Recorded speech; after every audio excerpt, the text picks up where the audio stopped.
బంగారం అంటే ఎవరికి మాత్రం ఇష్టం ఉండదు. ప్రతి ఒక్కరూ పసిడిని సొంతం చేసుకునేందుకు తమ వంతుగా ప్రయత్నిస్తూ ఉంటారు.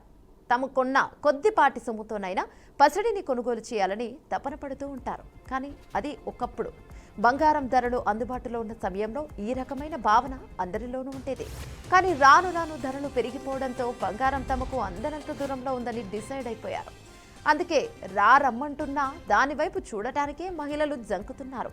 ఈరోజు దేశంలో బంగారం ధరలు భారీగా తగ్గాయి. వెండి ధరలు స్వల్పంగా తగ్గాయి.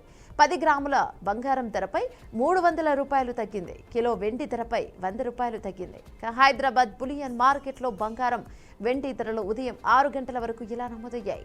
22 క్యారెట్ల 10 గ్రాముల బంగారం ధర 82,240 రూపాయలు ఉంది. ఇక 24 క్యారెట్ల 10 గ్రాముల బంగారం ధర 88,810 రూపాయలుగా నమోదైంది. కిలో వెండి ధర 1,00,000 రూపాయలుగా ట్రేడ్ అవుతుంది.